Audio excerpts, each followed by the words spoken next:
Welcome to Suddenly Different, where we explore stories and strategies for life when it doesn't go to plan. I'm Leigh-Anne Sharland, inviting you to join me on this journey. Most of us have experienced it. The habit we can't break, the goal we keep setting but never quite reach, the relationship pattern that keeps showing up just wearing different clothes, or that financial ceiling that we hit again and again despite knowing exactly what we're supposed to do, technically. And when that happens, most of us assume we need more discipline, more motivation, more willpower. But what if the issue isn't that we don't know what to do? What if somewhere underneath the behaviour, underneath the logic, underneath all the self-help books and strategies, there's something in your nervous system that's still trying to keep us safe? Well, if that is a possibility, I've found someone who might be able to help us with that. So today's guest is Fei Chan.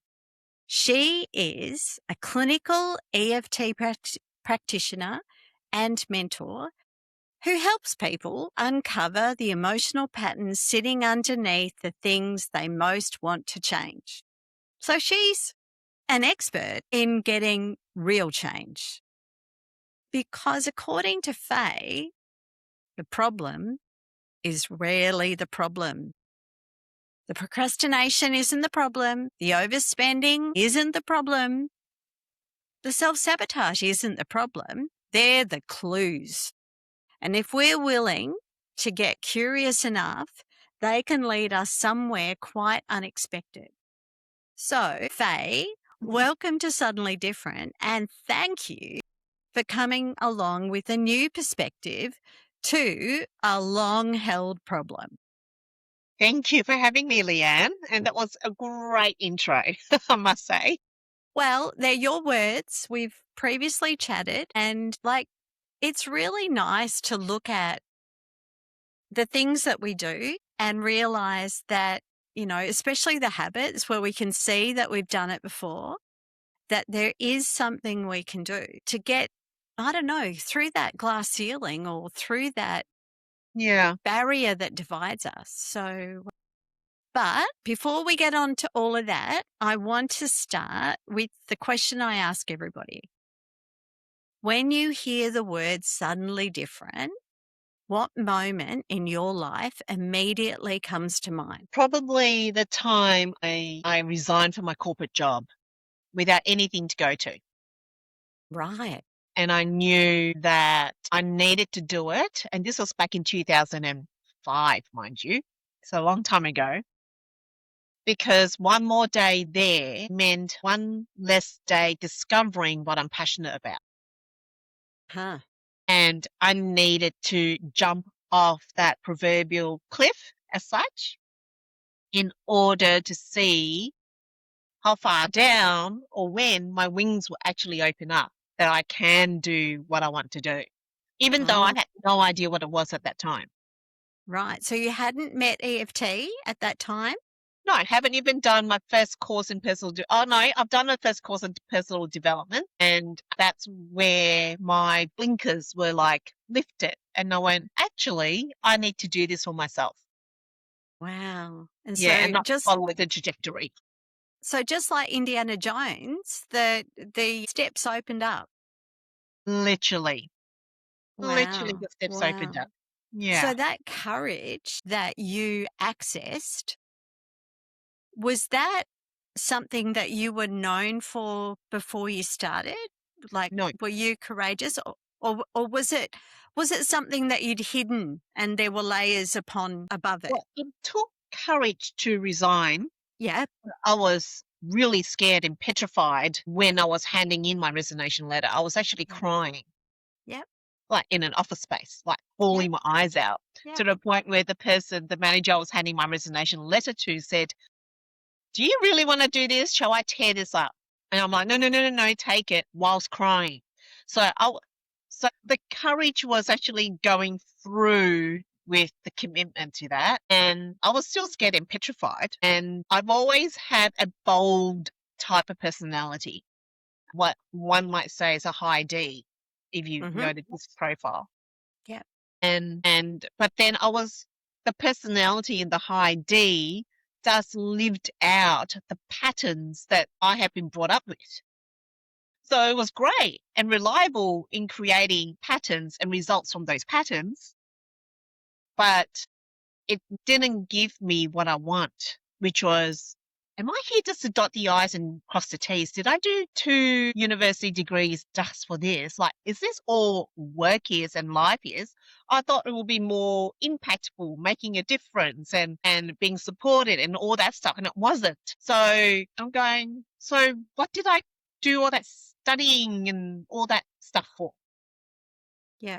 Yeah, and so it was only inside a personal development course that it got highlighted to me, like for myself in reflection, that who was deciding my career at that time was to do with my patterns, was to do with my childhood.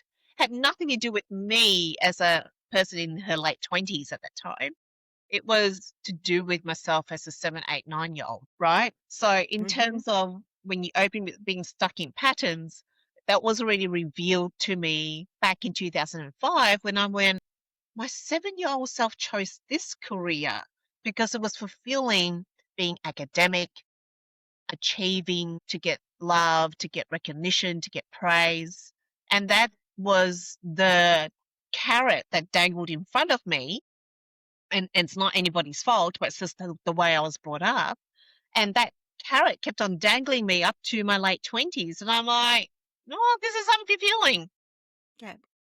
So that was the suddenly different moment for sure. Well, that is something that does happen a lot in that late 20s, early 30s, is that people do have, or especially women, do have a little bit of a wake-up call. But then it's one of those moments where you decide whether you're going to stay safe in what you know, or you take a leap like you did and go looking for what else is there. I want to feel more. I want to be more. I want to give more. Yeah. So how did EFT come into your world?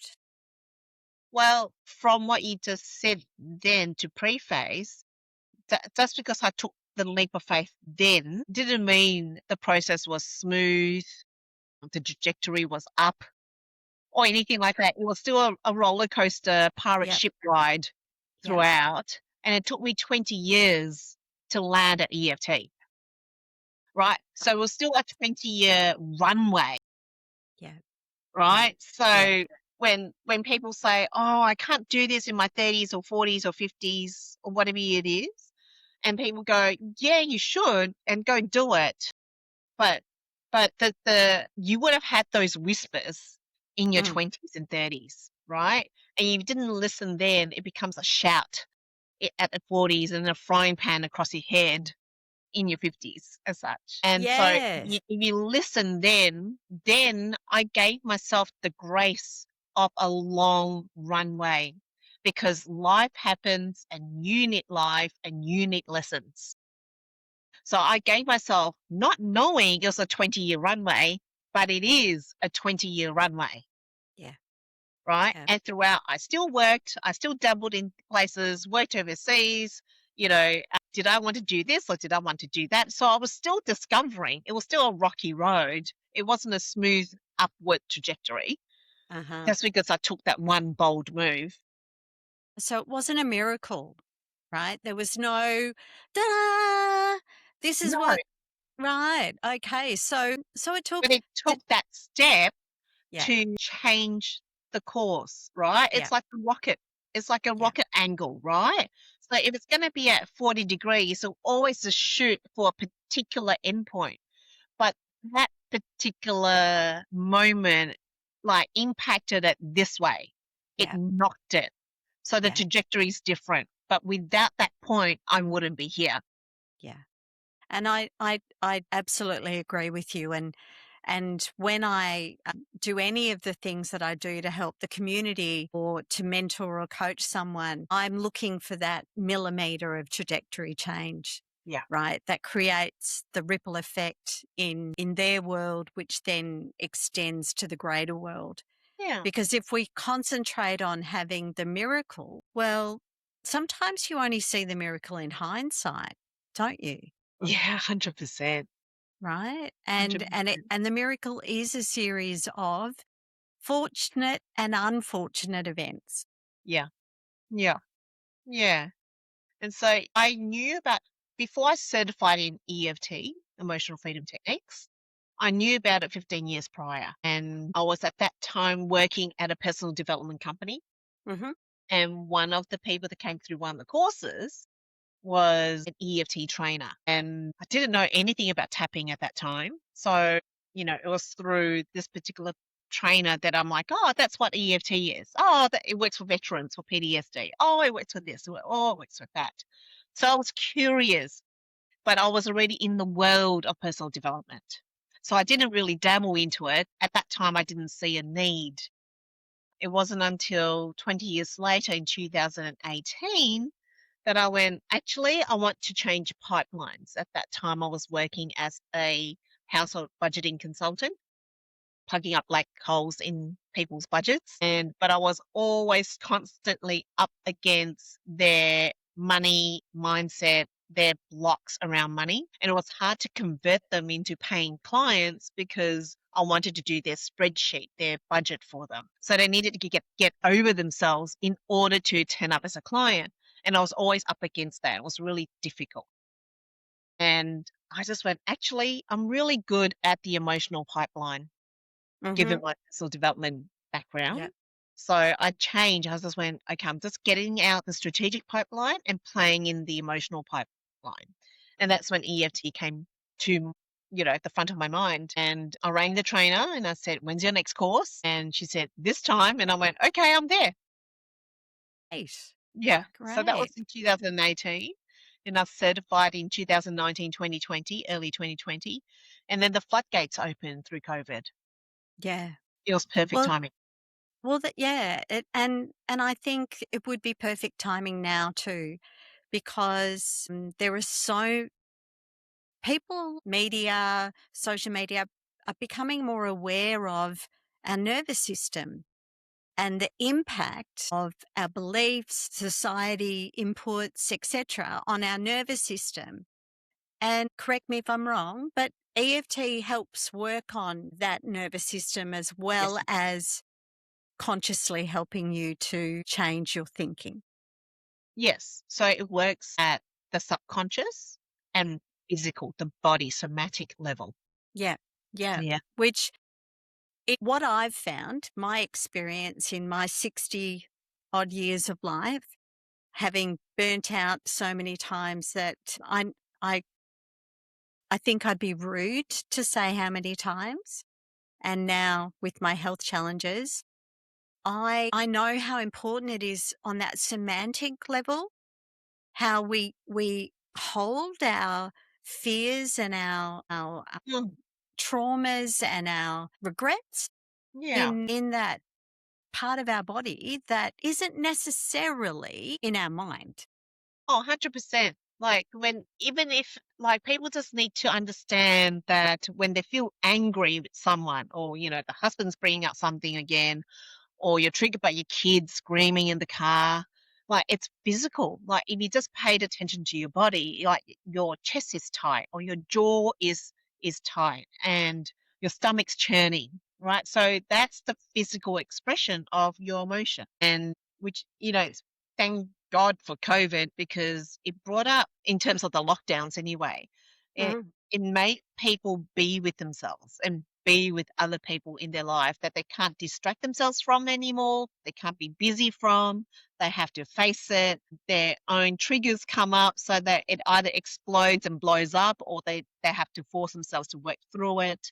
So COVID brought up the lockdowns, not COVID. The lockdowns really brought up the need for people to really deal with themselves because it was an exercise in being with yourself. And that's tough. People don't think that it is, but I'm like, well, you don't sit down and meditate for 5 hours a day. Like, those people can be with themselves, right?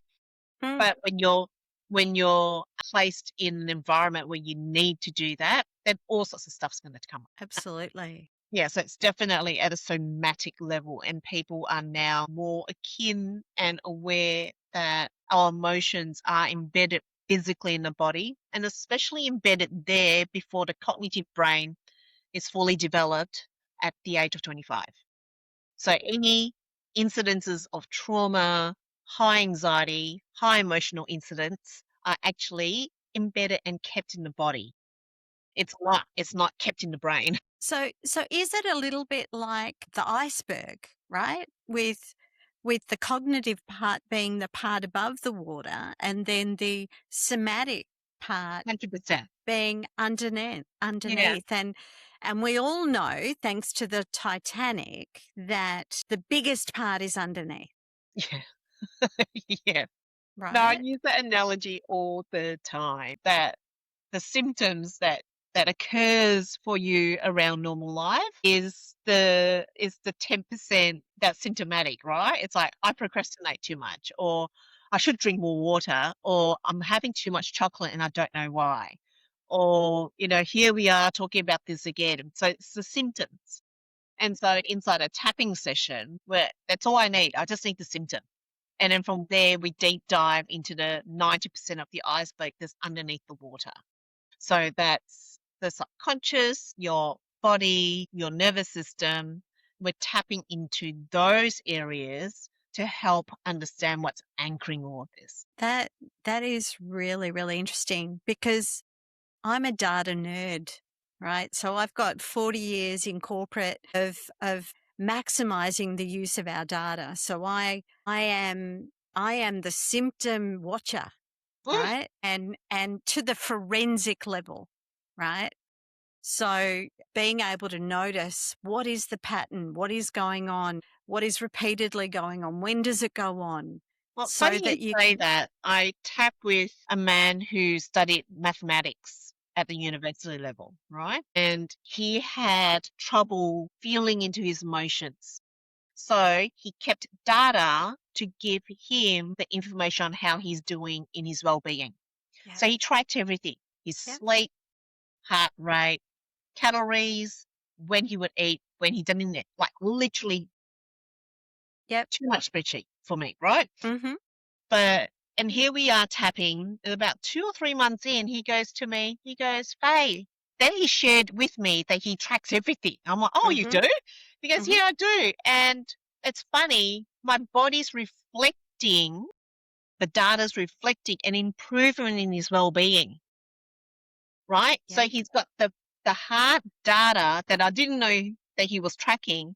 It's reflecting it. The more we tapped, the more he let go of and released, and the more cognitive shifts we've had in his body and his mind, mm-hmm, the more his physical, real life patterns started changing, reflecting more rest, reflecting more steamed foods than fried foods.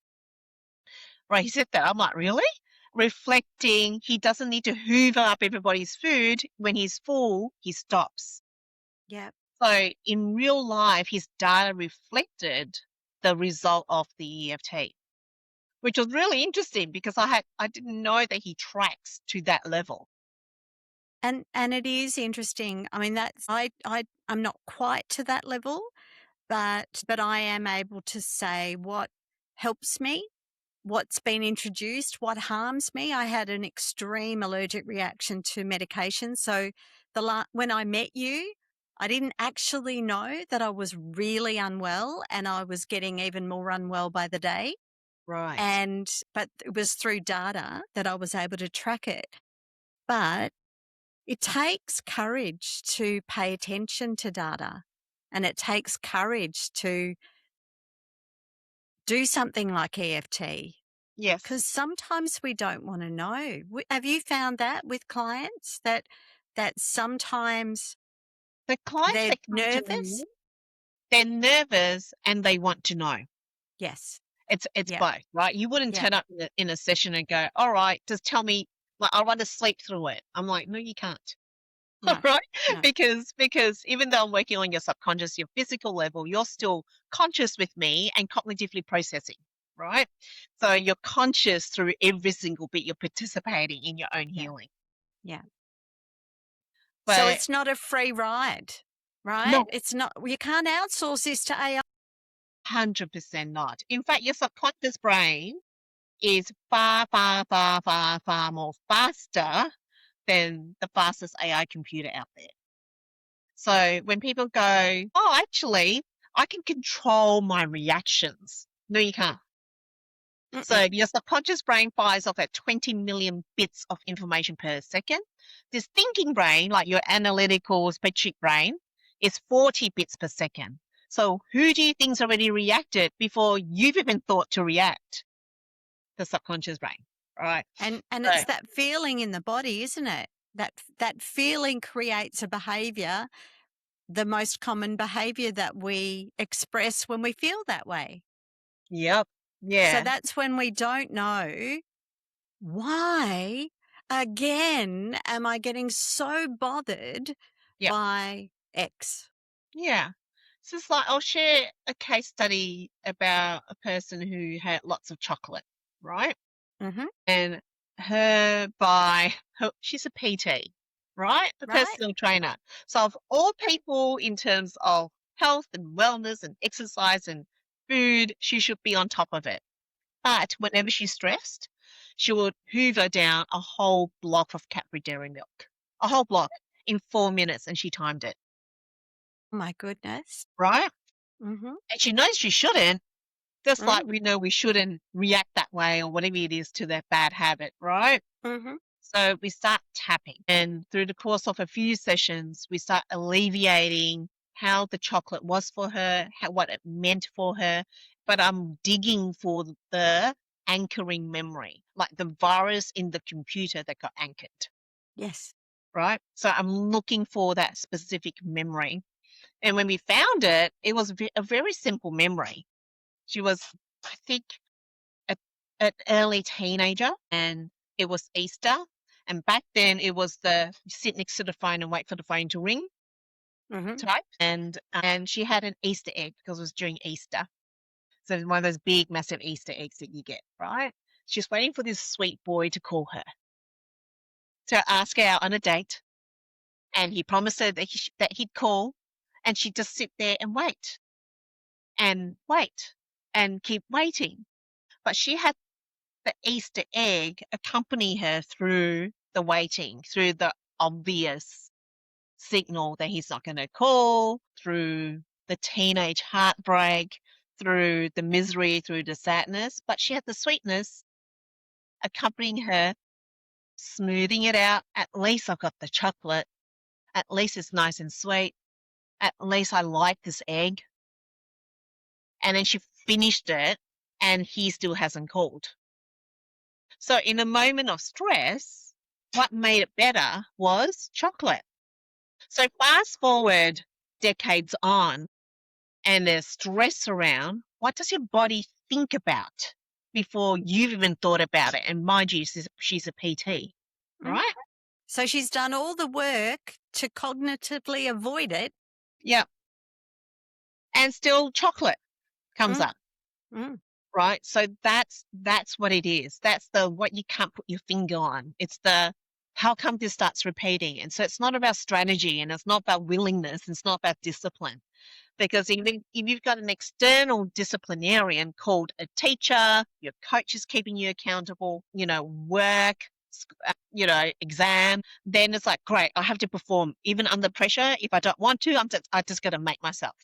And so you perform when there's an outside accountability coming in.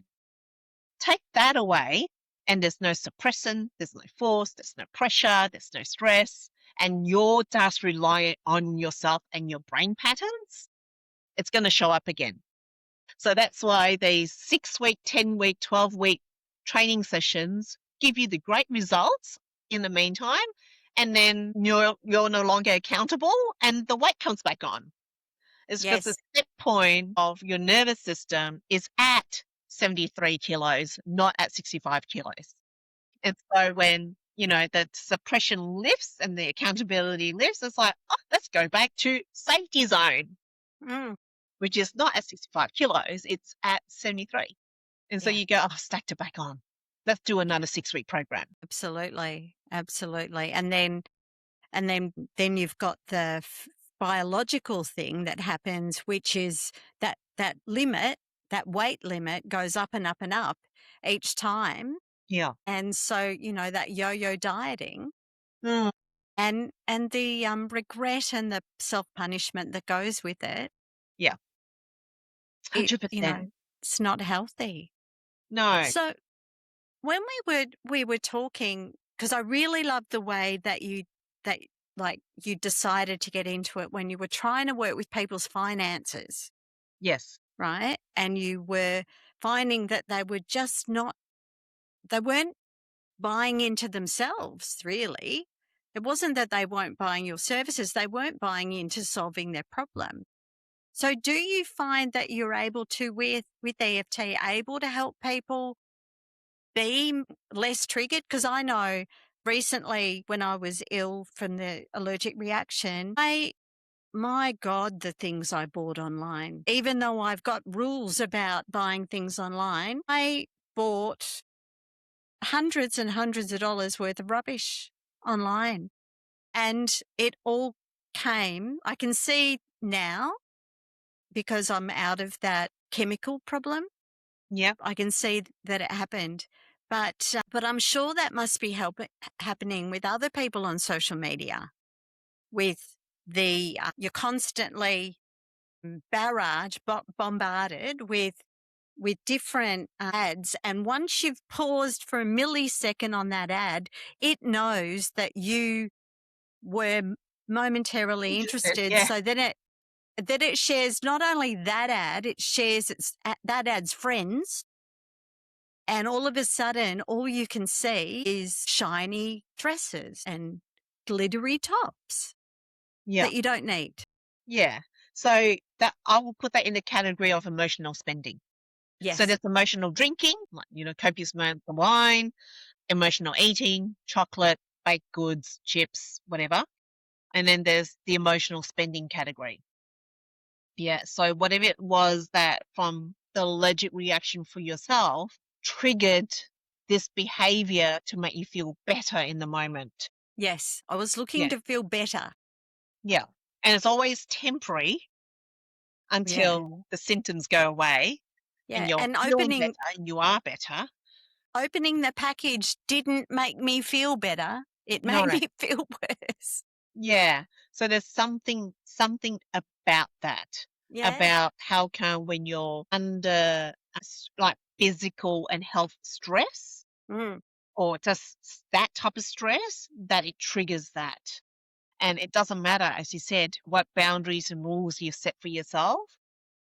You just bypass it. It's just like the personal trainer, right? It's like she knows not to hoover a whole chocolate block, but she does. Yes. Yeah. So you don't have any control over, especially when the trauma's re-triggered, and it can reactivate anytime.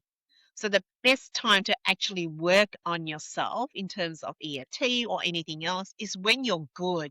So when people go, oh, I don't need to work on anything, life's good. I'm like, no, this is the time to work on it.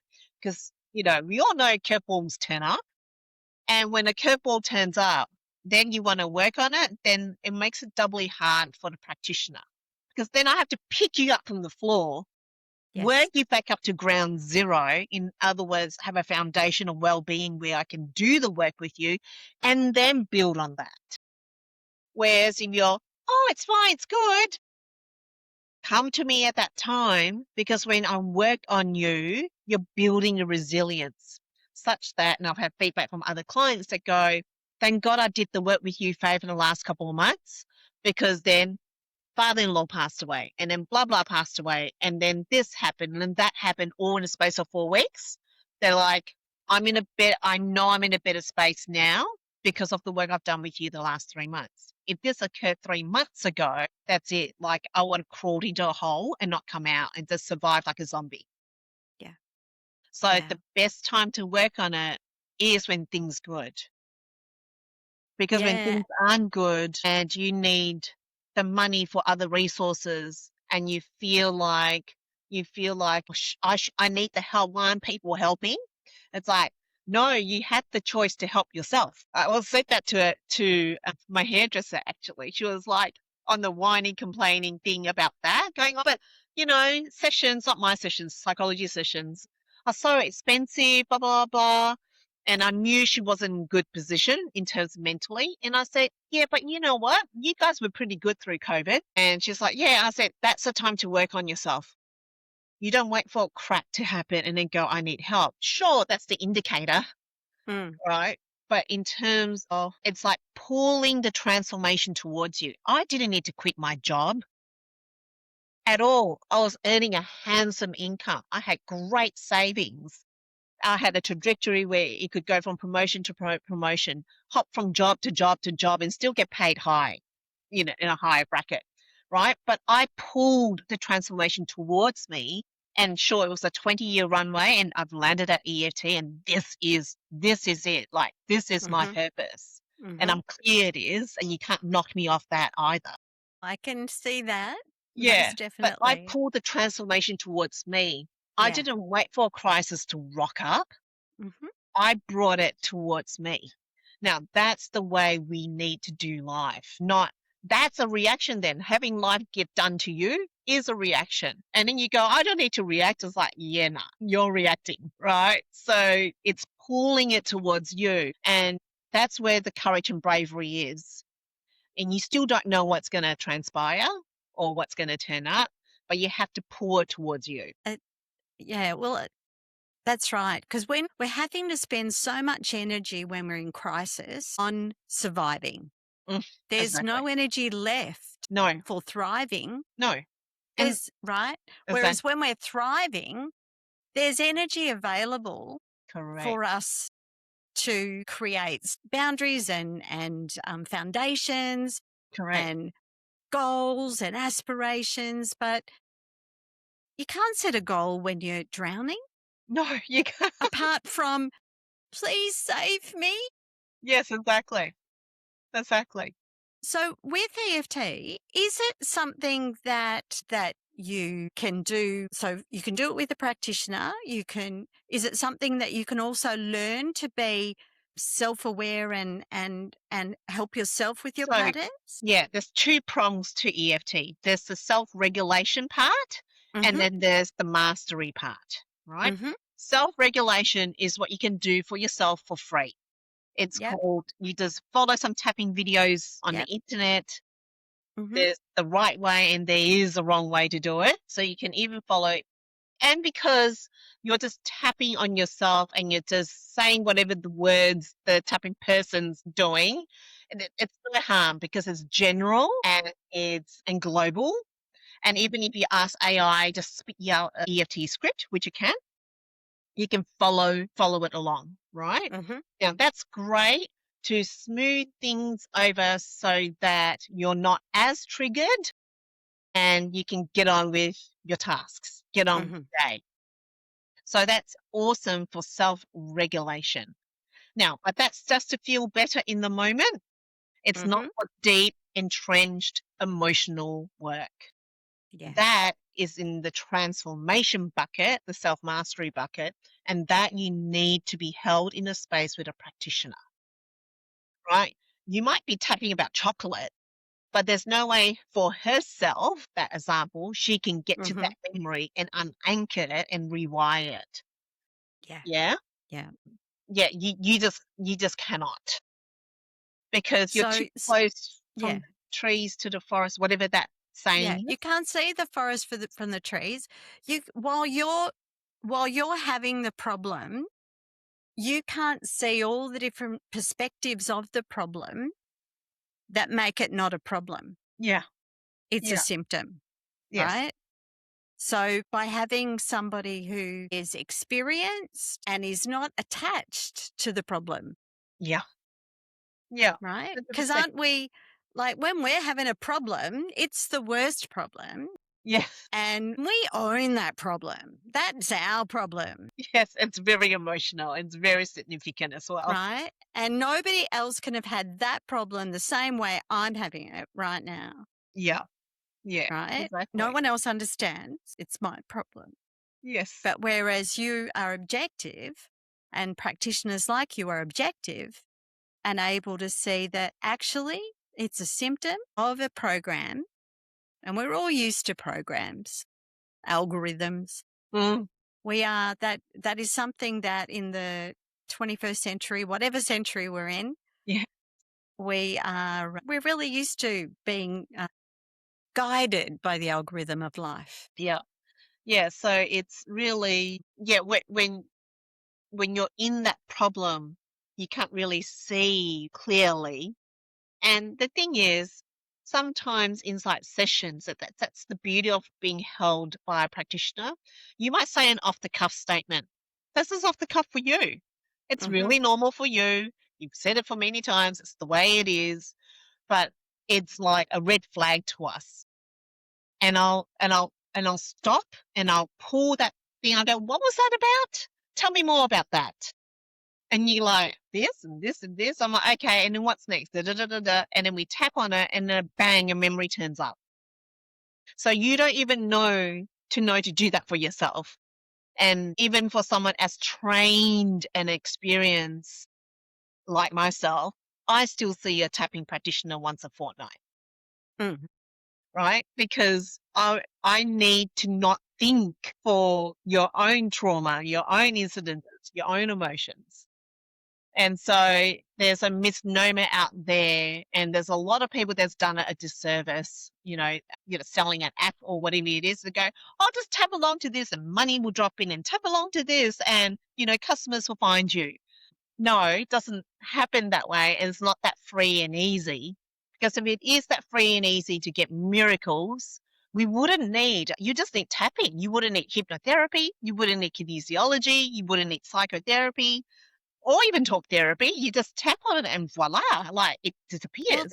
that's right. It would be so if miracles were happening every day, Yeah. and we could just use an app for it, I don't think we'd be having the world problems that we're having at the moment, Exactly. right? Okay, because if we're able to do it ourselves, there's somebody who has orange hair who would probably have done it. Yes. So let's look at a suddenly different question. So if I could wave a magic wand and take away every title, every qualification, every client success story and leave only the life lesson, what is something that you believe today that the younger Faye would have completely disagreed with? So what is something that you've learned through tapping that you would have totally not believed? Sitting with the discomfort and dwelling in it, it's not to feel sorry for yourself, but to dwell in it, to allow it to show you something else. Because I was so used to fixing and problem solving and doing all that stuff that it would be uncomfortable for me to sit in it. I'd be wanting to Well, solve. well, it's much more comfortable being active and doing than it is sitting quietly, 100%. right? Well, that's being the Because discomfort, right? yeah, well, because we feel the feeling of the mud and the shit around us, Yeah. don't we? Yep. And we don't like feeling like that. No. So, but if we can be active and distracted, Yes. it's much easier. Yeah. And that's why the lockdown was such a handsome experience and learning lesson for a lot of people. So I had, I again brought the discomfort forward by, I don't know, how many years was that? Nearly 20 years, right? I didn't. And so when the lockdown happened, it didn't really impact me because I was already working from home at that time. I wasn't still drilled up on no, I need to be important in a suit and working corporate. I was already working for myself from home. So I Mhm. could be the mum to run the kid around. My husband was working from home at that time. So the only change we had was having our son at home. Yeah, but we could be with each other. We didn't need to discover that in lockdown. Which, yeah. So isn't that really interesting? Because the number of people who would have felt I, uncomfortable yeah. Oh, during wait, that divorce was lockdown. through the roof in lockdowns. Mm, I domestic mean, violence was too. yeah. So yeah, it just people lost their concept of their identity and felt terribly uncomfortable and then expressed it.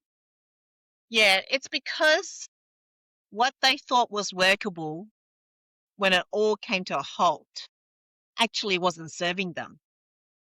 So you might think, if you're a child, and I've worked with this child of divorced parents, and for him, he said to himself, and I caught his disbelief right as it was forming to unhook it, was I tell myself, no, no, no, no, no, no, no, when I want to call mum and dads, because Faye, you do know you got to wait. You can't have everything you want. Right. He said that to me. I'm like, whoa, that's belief anchoring. Like, and he's 10. So he might have had it for a year or two, but new compared to a 25, 35, 45-year-old.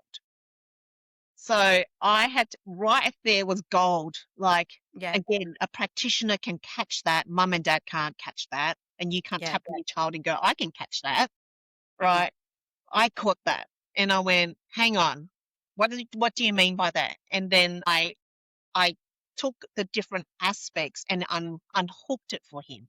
Yeah. So, and then created a workable solution with his mum to go, this is a concern that the child's raised.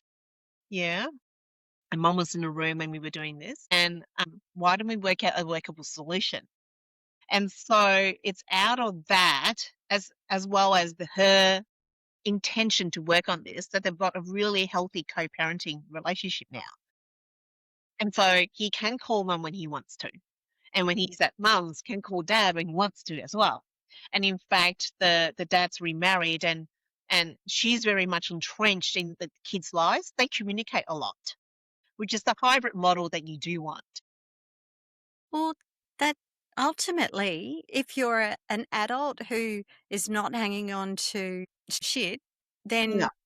then you Yeah, because want. could you imagine as a 15-year-old, what does you have to wait for what you want look like? And Yeah, then oh, as a and how long 25-year-old, is yeah, what does, and you've collected so much more evidence by then, what does yes. I can't have what I want, I have to wait for it look like? And how would that express itself in terms of your own manifestation? Mhm. Because you will manifest it. It's so Mm, your subconscious brain is so powerful, it will manifest your unworkabilities really well. You are a powerful manifester. It's just not in the things in the realm of happiness, fulfillment, joy, and healthiness. It's mhm, actually in the realm of survival, mm. which for him is like, no, can't have everything you want. You got to wait for it, Faye. So I caught it at 10 years old. You imagine him needing to like get over his life at 45? Well, he would have waited for so many things. Yep. Yeah. Bypassing promotions, girlfriends not Yes. picking him, I don't know, Yeah. whatever else, right? Created all of the behaviors, but both self behaviors and perceived behaviors that stop you. Yeah, yeah. So I find this so fascinating. I'm sitting here thinking I've got to book an appointment because I've got my retirement, right? So I have things I want to do. And but I need to make sure that this thing that happened when I was sick Mm, doesn't happen again, yeah, right? I hear you. Yeah. Yeah. So people can come and see you and they can access I gather they can access you through your website. Yeah, so I'm on Instagram and Facebook as Living Well with Faye Mhm. handles, or you can Google me, Living Well with Yeah. Faye, and my Yeah. Google Business page will come up. So all the links are there. Yeah. So and so you help people find the real problem, the real belief, the real thing that's That stopping started it all. rather than the procrastination and the, refusal to diet or the, whatever dress up we wear to Mhm, avoid mhm. living the life we really want. Yeah, because I'm here to unhook the foundation of that anchor. So Yeah. once it's unhooked and rewired and affirmed with something else, Yeah. then Bob's your uncle. You don't really know what's going to open up because you've No. never had that reality, Yes. and that particular program wasn't driving the show. Yeah. So if that Wow. program doesn't exist anymore because it's been Mhm. unhooked, you're Mhm. like, then what?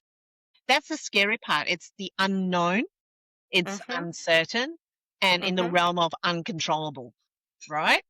Yeah. But it's new, it can be profound, and you have no idea what miracles show up. And Yeah. that's where it is miraculous. Yeah. I've had two clients had more than $100,000 show up for them. Wow. One from a builder, like whoever gets money back from a builder, Mhm. at 114 or $116,000. And then another one client had the rest of her debt with ANZ wiped from ANZ, over Mm. 100,000, right? Wow. And then I had a client just all of a sudden get a request for a conference to speak at a conference. And she just out of the blue quoted $5,000 for 1.5 hours. They said, yes, right. Not in the realm. Like you can't even think that that's actually a possibility. Yeah.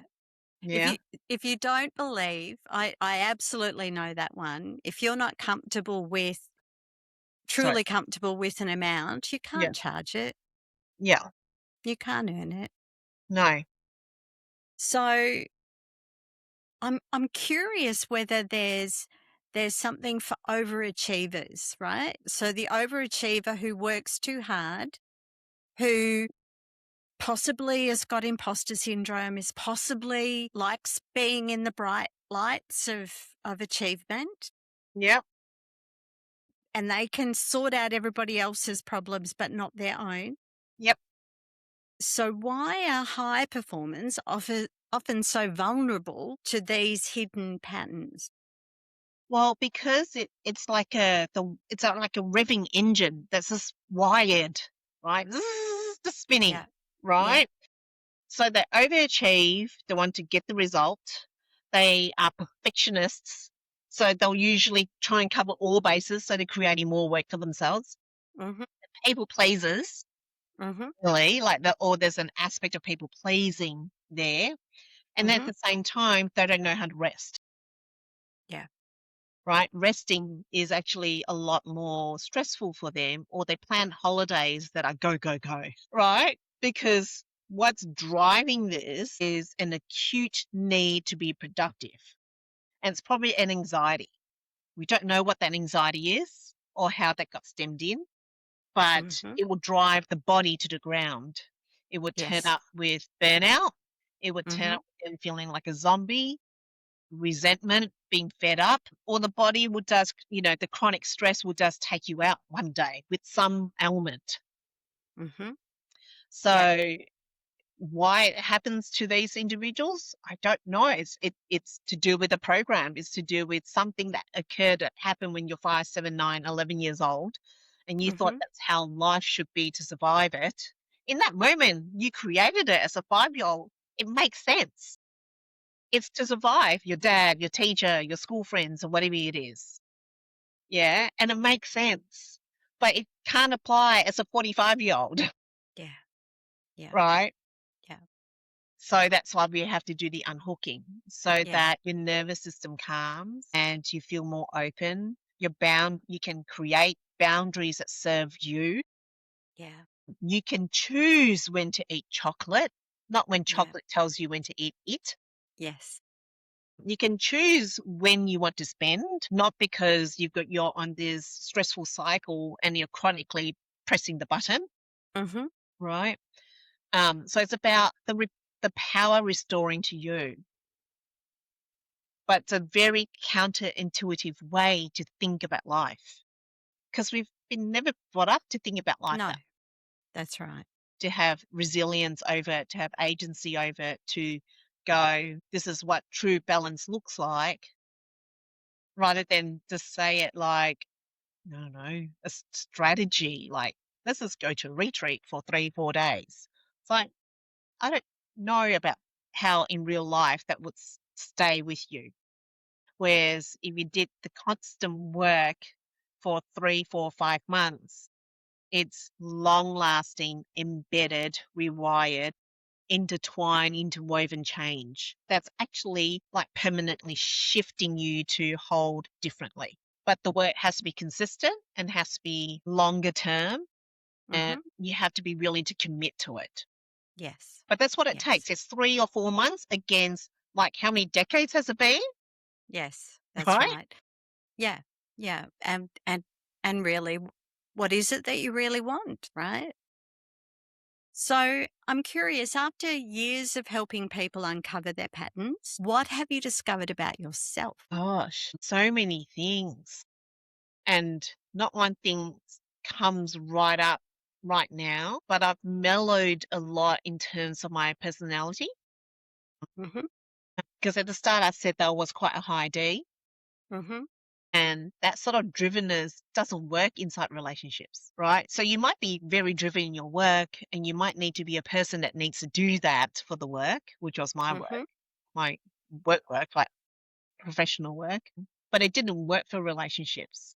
So I've had to really deal with myself in terms of the drive that I've got that I can express inside even this work, but not inside a relationship. How I am as a mum, and also with studies. You know, given that I grew up in an Asian culture, academics is very important, and my own personality was built on achievement. So after rehooking and unwiring that, and it's been 20 years ago, mind you, I don't apply the same pressure or expectation to our son at all. And given times have changed, and given I'm not employed, I'm self-employed, it's a very different mindset to look at the world and to how to generate for yourself. Yeah, so it's a different trajectory yet again where, my son's being brought up where both his dad and his mum have their own businesses. So he knows he's already thinking about, how do I make money, mum? Do I go wash bins? Do I collect golf balls? Do I da da da da da? He's already having that conversation because he's seeing Great. us needing to be creative about our work. It's not, bye, I got to go into the office 2 days a week. Mm. A very Mm. different mindset to grow up in. Yes. Yeah. So It yeah, so sounds lots have wonderful. changed. I mean, I don't Yes. sit down and distill it as an exercise. So I'm here for the question. So, what excites you? So, looking at 2026, Yeah. what excites you most about your work now and going forward? I still, you know what? I still love my one-on-one sessions. They are the bee's knees, and that's where the rubber hits the road. And people, there's always the bite size freebies, group work, group containers, and stuff like that that I don't do. And there's a part of me that goes, maybe I should give it a go to do those things. But the reason I just keep working and when the clients show up is because I love the one on one, like the impact that it makes, the difference that it makes. It's palpable. You're helping someone else change their trajectory and the people around them. I had a client yesterday and she's only done 3 sessions with me, by the way. And then she goes, the other day I was it was a play date for her eldest child at the like the play date mum's place to pick up the child. Hmm. And the mum said to her, something's different about you. You're a lot more calm and open. Like, what's happened? And this is just from someone just being around her. And then apparently she had a conversation with the mother-in-law, and the mother-in-law said the same thing to her, right? And then her partner, they're in the process of separating, but quite Hmm. amicable. And the partner was telling the father what was happening. The father was pretty upset, and the father was like, "Oh, checking in on my client." And And the partner's gone, no, she's the best ever. Like, it's so easy.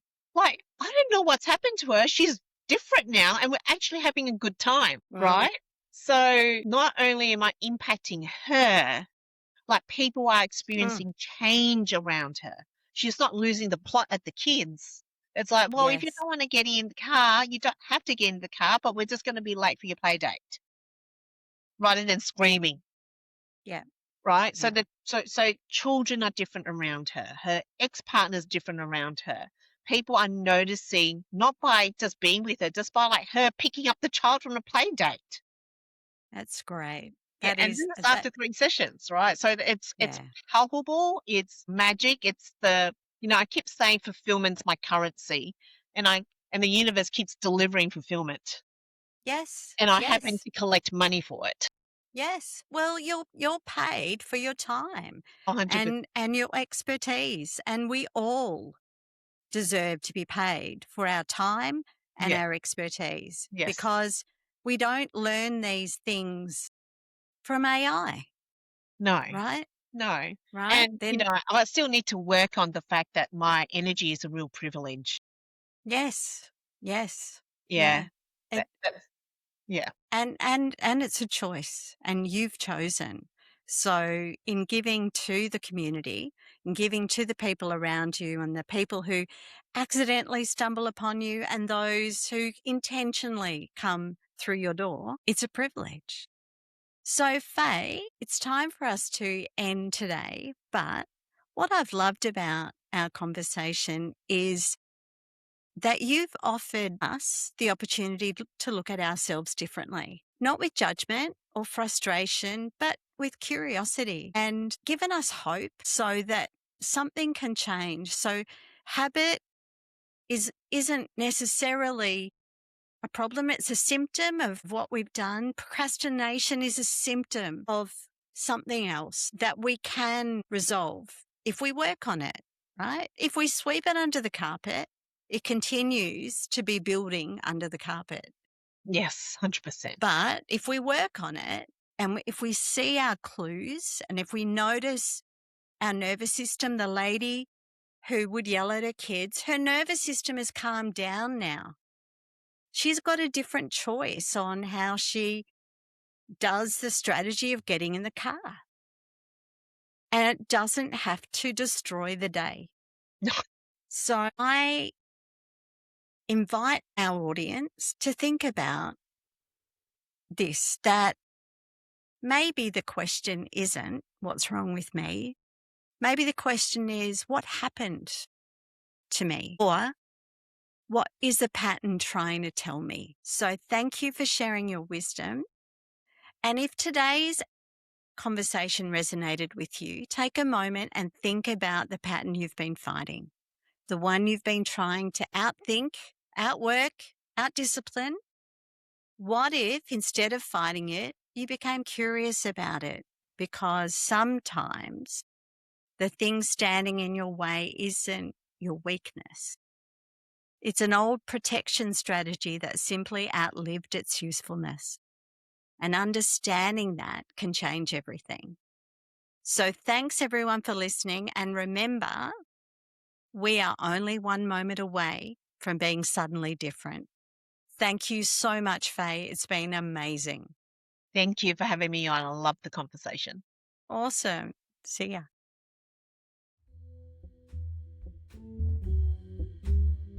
This has been Suddenly Different. I'm Leigh-Anne Sharland, and I'm so grateful you shared your time with me. If you felt a spark, a tear, or a moment of recognition, I hope you'll pass that gift along by sharing this show. Take a deep breath, trust your path, and I'll meet you back here soon.